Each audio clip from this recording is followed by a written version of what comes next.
kaunist keskhommikut, head vaatajad ja kuulajad Raadio 7 ja YouTube'is. Ja täna ma loodan, et eile õhtul olite üleval, vaatasite Eurovisiooni lauluvõistluse poolfinaali ja märkasite, kes sai finaali. Lauri, kes sai finaali? Jaa, selles mõttes, et kes sai finaali, et Tommy Cash sai finaali ja selle üle on hea meel. Kui sa küsid, et kas me jõudsime ka seda kõike vaadata kogu show'd, no siis kindlasti mitte. Et sel ajal mina vähemalt magasin. Mihhail? Kuule, ma küsingi vastu, kas sina tead, mis jooks üldse on see espresso macchiato? Oled sa seda proovinud? Olen proovinud Itaalias, jaa, see on espresso piimaga põhimõtteliselt, nii et ma olen sellega kursis. Ja ma otsustasin, et kui Tommy võidab, siis ma proovin ka. väga kihvt. Aga nüüd me läheme hoopis kurvemate ja raskemate teemade juurde, sest ma olen ikkagi täiesti rahulolematu Lauri kogu Riigikoguga, et ei ole suutnud ja valitsusega, et ei ole suutnud tätiga läbi rääkida, et ma saaksin rongiga Berliini sõita, sest see on ju kogu Eesti rahva unistus. Räägi, mis toimub, miks ma ei saa Berliini sõita? No sellepärast, et raudtee ei ole valmis ja tõenäoliselt ei saagi valmis. Aga tegelikult, kui naljad kõrvale jätta, ma aasta aega tagasi me Keskerakonnas volikogus võtsime vastu ka avalduse, kus tegelikult need signaalid, mis tulid Lätist, olid ju selged, et Lätil raha jagu ei ole, seal on korruptsioonijuhtumid ja kõik muud ja moodustati tegelikult ka erikomisjon, kes tegelikult uuribki kogu seda protsessi Lätis. Ja vastava ettepaneku me tegime ka Keskerakonna poolt Riigikogus, et samamoodi nagu Läti näitel meie peaksime ka siis moodustama uurimiskomisjoni. Aga seda sõbralikud koalitsioon, tolleaegne siis ka, kus olid sotsid, hääletasid maha. Et meil ei ole probleeme, pole vaja, et me saame nagu ikkagi riikide nii-öelda valitsuste tasemel need asjad nagu korda. Aasta aega möödas, tegelikult me näeme olukord on täpselt sama sugune nagu ta oli, ehk siis Läti ei ole jõudnud järgi, ei ole raha ja siis hästi kummastav oli kuulata, kuidas meie siis taristuministrid, me hakkame nüüd lätlasi aitama. No kuulge sõbrad, et esiteks te ei suuda enda asjadega nii-öelda saada ühele poole, teiselt poolt me hakkame lätlasi aitama. No see projekt ei alganud hästi ja mul on selline tunne, kahjuks see ka ei lõppe hästi. No, ja väga raha mahukas. Seda me veel ei tea, kas ta üldse kunagi lõpeb, aga mul on küsimus, et taristuminister minu arust ju ütles seda, et meile piisab ka sellest, kui me saame sõita Pärnusse. Kunagi saime, aga see sõit tuleb väga kallis. See tuleb väga kallis. Mihhail, mida siis tuleks ette võtta praeguses olukorras? Kas projekt pooleli jätta, rongide ostmine peatada ja alustada Lätiga läbirääkimisi, kus nad raha saavad või mis need lahendused tegelikult on? See on muidugi väga huvitav alternatiiv, mida meile praegu pakutakse, et me ju lähtume sellest, et see, mida me saame, on rong Tallinn-Berliin, aga nüüd suureks plaaniks on rong Tallinn-Häädemeeste. Ja me kõik teame, et see projekt maksab miljardeid, ülalpidamine läheb maksma, seda täpselt keegi tegelikult ei tea, aga vähemalt 50 miljonit aastas vähemalt. Ja nüüd me ostame rongid ja oleme valmis investeerima 70 miljonit selleks, et rongid hakkaksid käima Läti piirini. Et lihtsalt see nagu taust, ma arvan, on väga vajalik selleks, et aru saada, kus me oleme. Ja see on ju väga õige küsimus, et kuidas käib koostöö rahvusvahelise projekti puhul. Ja tuleb välja, et me isegi ei tea, millal partnerid on valmis projekti lõpuni viima ja kas nad on üldse valmis. Tegelikult see, mida me saime sel nädalal teada, kui meie kolleeg Keskfraktsiooni liige Anastasia enda siis korruptsioonivastases komisjonis kuulas ära enda kolleegi Lätist, selle sama erikomisjoni juhi ja kes väga konkreetselt ütles, aga meie Lätis lähtume sellest, et no kõige parimal juhul 10 aasta pärast. 2035. Ja see on selline orientiir, see ei tähenda, et see on lõplik plaan. Ja tõi välja ka analüüsi, et no esiteks me ei tea, mis hakkab toimuma ehitusturul. Tegelikult me teame, hinnad hakkavad kasvama ja me teame ka seda, et varem või hiljem algab ka Ukraina taastamine. Ja kust me võtame seda ressurssi, ehitajad, materjal, et paralleelselt toimuks nii suure projekti Euroopa, kõige suurema projekti ehitamine, kui ka Ukraina ülesehitamine. Et sellega ju tuleb arvestada ja huvitav on see, et kui lätlased lähtuvad sellest, et nende kilomeetri hind on umbes 15 miljonit, to meie millegipärast lähtume sellest, et kilomeetri hind on 7-8 miljonit. Ja kus see tõde on ja millal see ilmneb, kui me praegu tänase päevani ei oska öelda, kui palju see projekt läheb maksma, kui me räägime investeeringutest, ja teiseks, aga kui palju läheb maksma iga-aastane ülalpidamine ja kes seda maksab kinni. Aga me juba ostame rongid. Rongid me juba ostame. Meil juba seisavad, ühed rongid meil juba seisavad. Meil seisavad rongid, mida me ostsime selleks, et teenindada Tallinn-Tartu marsruudi, seisavad. Ja nüüd me ostame veel rongid, mis tõenäoliselt hakkavad ka seisma. Laial rööpaliselt tõesti seisavad, aga mis kogu selle asja juures veel on, mida tõenäoliselt inimesed veel ei taju, ei saa aru. See marsruut, ehk siis see teekond, kuidas hakkab see liikuma, see rong Tallinnast Pärnusse Häädemeesse ja loodetavasti, kunagi tulevikus loodetavasti ka kaugemale, et see uus raudtee tegelikult on asulatest kaugel. See on probleem.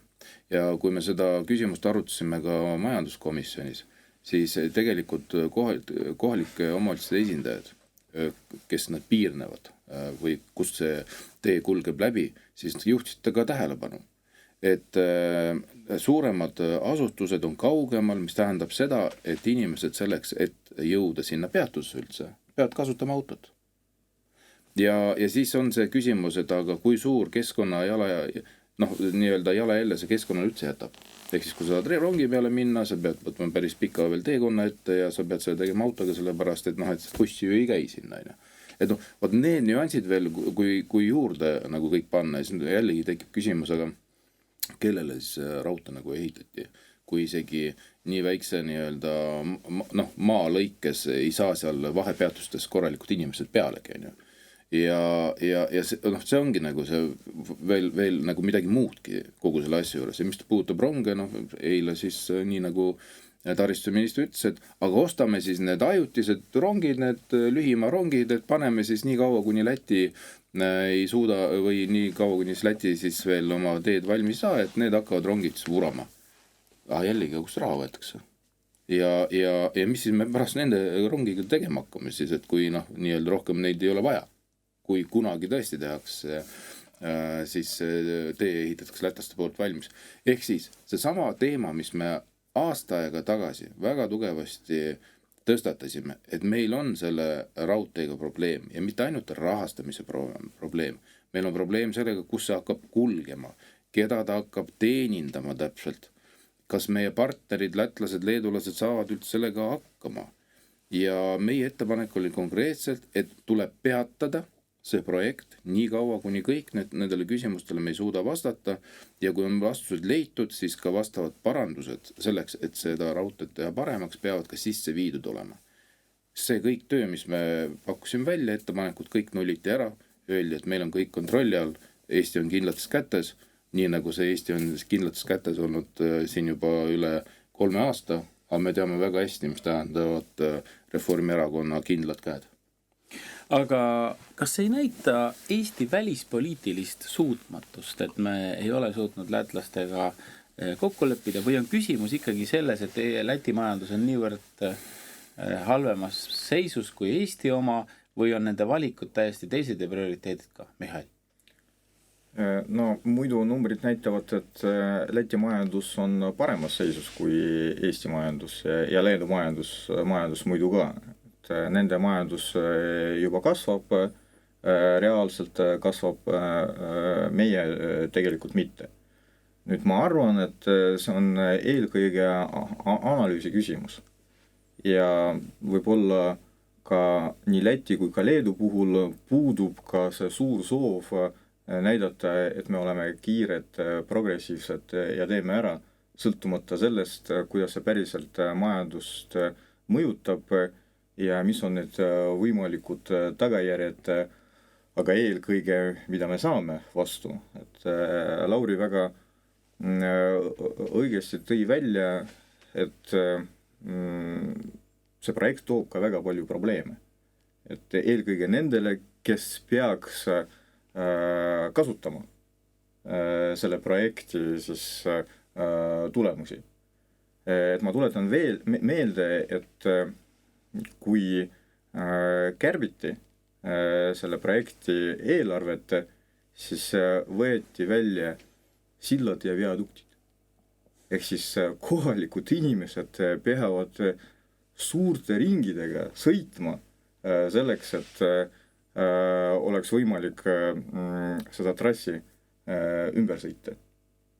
Et kelle arvelt seda ehitatakse, kelle jaoks seda ehitatakse, no vastus on tänaseks lihtne, et inimeste arvelt seda ehitatakse, kelle jaoks, no praegu tundub, et eelkõige valitsuse ambitsioonide rahuldamiseks. Ja sa küsisid, et aga kus see rahvusvaheline koostöö on, aga tuleb välja, et see ei ole ka suur prioriteet. Vaata, me räägime rongist, aga tegelikult see on terve süsteem. Et esiteks see ei ole lihtsalt nii, et raudtee on ehitatud, rongid ostetud ja läks käima. Tuleb üles ehitada turvasüsteemi. See turvasüsteem peab olema ühtne. Kui kõigepealt me ehitame enda turvasüsteemi ja siis lätlased enda turvasüsteemi, siis seda tuleb pärast veel omavahel siis kokku panna ja see on nagu täiendav kulu, täiendav aeg. Ja teoreetiliselt või praktiliselt oleks ju õige, et Läti, Eesti ja Leedu teeksid seda hanget koos. Ka rongide puhul oleks odavam ja õigem tellida koos. Ehk siis selliseid asju on tõepoolest väga palju, aga tuleb välja, et see koostöö meid ei huvita. Meid huvitab see meie lõik, mida me teeme ära ja saame öelda, et on tehtud. No see on päris karm surveavaldus tegelikult Lätile ka, aga loodame, et siis me neid ronge ikkagi ühel päeval näeme või siis ei näe enam kunagi, et tegelikult on siin nagu mõlemad võimalused. Aga kui me ei näe mitte kunagi, siis ongi need rahad on läinud järjekordselt mutiauku. Ja kui sa vaatad seda teiselt poolt, et kas me ei ole probleeme, millega tegeleda, on küll. Tervishoid, sotsiaalteenused ja kõik nii edasi. Aga ma lihtsalt ütleks selguse huvides, et väga sageli püütakse päästa projekte, sellepärast, et me oleme juba nii palju kulusid kannatanud, nagu Jorhan Jelgir ja tema isa omavahel asja vaatasid, eks ole, et aga võib-olla mõnikord tuleb see lihtsalt see nina ära lõigata, et mõnikord on ka sellised olukorrad. Aga see ongi asi, et me ehitame valmis, aga veel üks asi, mida me unustame, ülalpidamine. Et see ei ole see projekt, mis toob raha. Jah, siin sotsiaalmajanduslik efekt on muidugi suur, aga iga-aastaselt seda tuleb doteerida. Et see asi läheb maksma. Ja võib-olla veel üks huvitav detail. Mina just hiljuti sain teada, aga tegelikult see otsarong Tallinn-Berliin tähendab seda, et Poolas on ümberistumine igal juhul. Et meil oli alati see arusaam, istusid, oled Berliinis, aga tegelikult ei ole. igal juhul Mina on jään- Varssavis mina- see ümberistumine. mina jään sõitma lennukiga. Olgu, aga lähme siin korra Riigikokku tagasi ja Lauri, teil oli seal mingi põlevkivi teemaline arutelu jälle, sa vist muuga ei tegelegi seal kui põlevkiviga, mul on jäänud mulje, räägi, mis toimub. Eks me tegeleme muude asjadega ka, aga vaata, eks peab nii kaua tegelema, kui jõuab kohale. Ja me oleme sellest päris pikalt rääkinud ja toonud välja erinevad aspekte, miks pärast peaks põlevkivi ikkagi meie majandussüsteemi jääma on ja energeetikasse. No siiamaani ei ole aru saadud, aga selles mõttes meie ei jäta jonni ja töötame edasi ja tõesti me eile arutasime referendumi korraldamist, kas siis Eesti peaks keelustama põlevkivi oma energeetikas või siis mitte. Teatavasti nii nagu ENMAK ehk siis energia- ja majanduse arengukava näeb ette, et 2035. aastast ei tohiks kasutada põlevkivi elektritootmises ja 2040. aastast siis energeetikas. No mis see tähendab energeetikas? Põlevkivi sektor pannakse üldse kinni. Kui praegu toodetakse õli põlevkivist, siis 40. aastaks öeldakse, et kõik, rohkem me seda ei kasuta, et ostame parem sisse seda kallist gaasi kuskilt loodame selle peale, et meil tuleb siin hästi palju tuulikuid ja päikseparke ja lisaks loodame Estlink 1, 2 ja võib-olla ka 3 peale ja Läti ühenduste peale. Ehk siis tegelikult läbi selle tekitame päris suure julgeoleku probleemi energeetikas.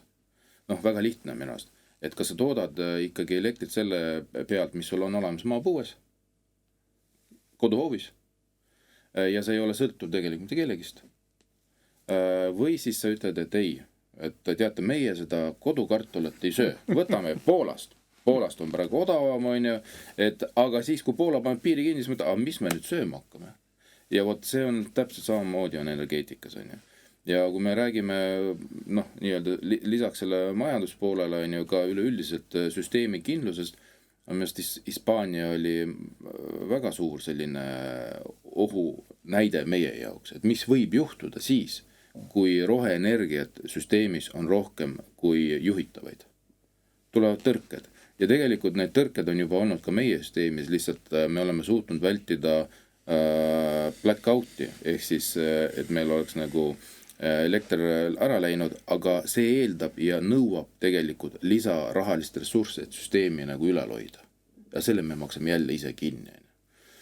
Ehk siis, ja ma arvan, et ainuke võimalus, et me suudaksime jätkata põlevkivi kasutamist, on võimalikult kiiresti kukutada see valitsus, kes tegelikult juhib kogu seda energeetika poolt maailmavaateliselt, aga mitte pragmaatikas. Ja need on kaks erinevat asja. Et on antud siis nii-öelda Euroopas lubadus, et meie tahame selle rohepöörde ära teha. Ükskõik, mis tulemus on, täpselt enam-vähem nagu Rail Balticuga. Teeme ära ja pärast ütleme, uraa, meil on tehtud, aga kes see tagajärjest hakkab vastutama, see aeg näitab. Ja see on nagu väga suur probleem tegelikult Eesti riigi jaoks, Eesti inimeste jaoks, et kui niimoodi juhitakse riiki, et teeme ära, aga siis vaata, mis saab, aeg näitab. Mihhail, Türgis on kohe tulemas suur kohtumine, püütakse ikkagi jõuda vähemalt... Kas sa Poola kartulist sa mind ei küsi? Ei, ma mõtlesin, et sa Poola kartulist sa täna rääkida ei saa, et meil on palju teemasid. Aga läheme selle Türgi teema juurde, mis on väga tähtis. Kas on mingi võimalus, et see Venemaa-Ukraina kohtumine seal võiks relvalahule viia lähemale? Vaata, mulle tundub, et siin on kaks aspekti suuremas plaanis. Üks on see, millest me oleme mitu korda rääkinud, et tegelikult mõlemad pooled on sõjast väsinud. Et ressurssi lihtsalt ei ole. Ehk siis ühel või teisel viisil mõlemad pooled soovivad lõpetada. Siin on terve rida aspekte loomulikult, aga see valmisolek on olemas. Ja teine suur asi, millega tuleb arvestada, on loomulikult Ameerika. Ameerika on suur. Ja Ukraina puhul siin on peamiseks küsimuseks, kas Ameerika ka edaspidi müüb relva või mitte. Isegi jutt ei ole sellest, kas annab ehk siis tasuta. Vaid küsimus on selles, et kas vähemalt müüb olukorras, kui Euroopa aitab finantsiliselt. Sest kui ei müü, sest seda relva lihtsalt ei ole. Ja see on see, millega Trump praegu püüab motiveerida. See on relv. Et Euroopa võib aidata, aga seda relva pole kuskilt võtta. Kõik, mis oli, tegelikult on juba Ukrainale antud. Ehk siis, kui aidata finantsiliselt, siis tuleb aru saada, kust osta. Ehk siis, ja Venemaa suunas, ma arvan, et Trump siiralt andis mõista, et võib see olukord nende jaoks minna veel halvemaks. Et saab veel piirata nafta müügi ja sellega ta näitas, et tal on see majanduslik mõjuvõimalus olemas. Et need on kaks suurt asja, mis nagu näitavad, et selles suunas ikkagi see asi liigub. Rääkimata sellest, et tegelikult juba aasta tagasi juba algas see jutt. Aga sa mäletad, et veel mõni aeg tagasi üldse, kui keegi peaks ütlema, et on vajalikud rahu läbirääkimised, siis see ei olnud legitiimne. Ja et mis rahu läbirääkimised? Sõda võiduni ja teist alternatiivi ei ole. Nüüd tegelikult kõik räägivad sellest, et peavad toimuma nüüd juba lubatakse osa maad ära anda. Meie osad poliitikad ütlevad ikkagi, et tuleb lõpuni minna. No meie oma tea, aga nendel ei ole mõju maailmas, et vähemalt nendest niimoodi ütlevad, aga kui me vaatame, siis vähemalt ajakirjanduses on ju päris palju jutulnud, et tegelikult Ameerikas arutatakse tõsiselt, et vähemalt Krimm tuleb ära anda ja võib-olla teha külmrahu sellel piiril, kus praegu sõda on ja seda, ma räägin ajakirjanduses, seda kirjeldab. Tegelikult seda saavad otsustada ainult ukrainlased. Mis on need tingimused, mis on nendele vastu võetavad. Ei ole õige, et keegi suruks peale. Ma olen Mihhail 100% nõus, see on õige filosoofia, aga kui sa loed kas või Henry Kissingeri diplomaatiat, siis sa saad ju aru, et tegelikult seda saavad otsustada ainult Putin ja Trump. Vaata. Kui ma nüüd olen natukene sarkastiline ja irooniline. No see on rohkem kui iroonia tegelikult. Et me tuleme tagasi selle jutu juurde, mida me oleme siin püüdnud omavahel ka nagu rääkida, et kuidas see maailm on üldse üles ehitatud. Et me siin 100 aastat räägime demokraatiast, tsiviliseeritud maailmas, aga ikkagi oleme alati tagasi. Suured, kellel on jõud, otsustavad. Ja kellel on õigus. Ja väiksemad siis sellega lepivad, et Ei, nad ei lepi. Vaata, Eesti ka ei leppinud, et me olime okupeeritud. Vaat siin on veel see, et see rahulolematus jääb ju igal juhul sisse, isegi viha, äng, kõik see. Ja, aga suured Euroopa riigid, kelle puhul me saame ikkagi öelda, et nendel see mõju on olemas, nende puhul me ei näe sellist relieefset retoorikat praegu. Ei näe. Ei näe. Nad ikkagi saavad aru, et on võimalikud erinevad stsenaariumid ja igal juhul vähemalt Ameerikaga tuleb läbi rääkida ja kui Ameerika ütleb, et Venemaaga tuleb läbi rääkida, siis vähemalt sellega tuleb arvestada. Et see retoorika nagu lihtsalt seda näitab. Et see retoorika on praegu palju tagasihoidlikum, kui oli veel mõni kuu tagasi. Ja kas on võimalik kokkulepe, varem või hiljem mingi kokkulepe tuleb. Kas see toimub juba Türgis, seda me ei tea, aga tundub, et Ameerikas on suur ootus. Ja ma arvan, et see on natuke selline emotsioon, et näidata, me tegime ära, et Trump saaks öelda, et see on minu saavutus, et nüüd nad istuvad, arutavad ja mina tegin ära. Aga ma seda pilti vist praegu veel eriti ei kujuta endale ette, et Putin ja Zelenski istuvad koos ja midagi räägib, ma päris seda ei kujuta endale ette. No ma lugesin kuskilt, et nad on ühe korra üldse kohtunud, et tegelikult päris naljakas on kellegagi midagi kokku leppida, kui sa oled temaga suhelnud ainult ajalehe vahendusel. tead, vaata, kogu sellest situatsioonist kindlasti Putin tuleb võidumehena välja. Ja see on nagu kurb, on ju. Et kui seda natuke analüüsida, siis tegelikult kui on räägitud kogu aeg, et Ukrainas on see kurnamissõda, et siis nii-öelda lääne pool Ukrainaga kurnab Venemaad, siis tegelikult Venemaa kurnab läänt. Need on kaks erinevat asja ja nendel on olemas see jõud selleks. Ja kui me vaatame ka seda suutlikkust, kui vahepeal või siis algetappides oli kogu aeg see jutt, et Venemaa kohe-kohe, et lõpevad relvastus ära ja lõpevad inimesed ära ja kõik nii edasi, siis me näeme, kuidas piiri taga tegelikult mobilisatsioon käib ja neid inimesi kogu aeg värvatakse armeesse juurde ja kui vaadata siis nii-öelda praegust seisu, siis seal sõjaväes peaks olema üle 1 miljoni juba, 1 200 000 ja see plaan on nagu edasi, et viia see number siis veelgi suuremaks. Nüüd see ongi see kurnamissõda, mis teda tehakse ka Venemaa poolt, on ju. Ja vaadates veel nii-öelda sisse, siis Putin on saavutanud, ma arvan, sisepoliitikas kõik, mis ta on tahtnud, ehk siis jätnud enda kõrvale ainult lojaalsed inimesi, represseerinud, mõjutanud ja teinud väga suure ajupesu elanikkonnale ära, et kõik ju usuvad, et Putin on, nii-öelda see on kõik lihtsustatud ja ütlustatud öeldud, on ju. Aga et kõige õigem inimene üldse ja kõik see tegevus, mis Ukraina territooriumil toimub, on ainuõige. Ehk siis Putin on tegelikult oma eesmärgid täitnud. Nüüd mis edasi? Kui tõesti tehakse vaherahu ära või rahu, on ju, ja kui need jutud, mis on olnud, et siis Krimm jääb sinna, kus ta on ju praegu venelaste käes ja juba räägitakse ka Donbassi ja Luganski alades samamoodi, siis jällegi võit läheb jälle sinnapoole, mitte siiapoole.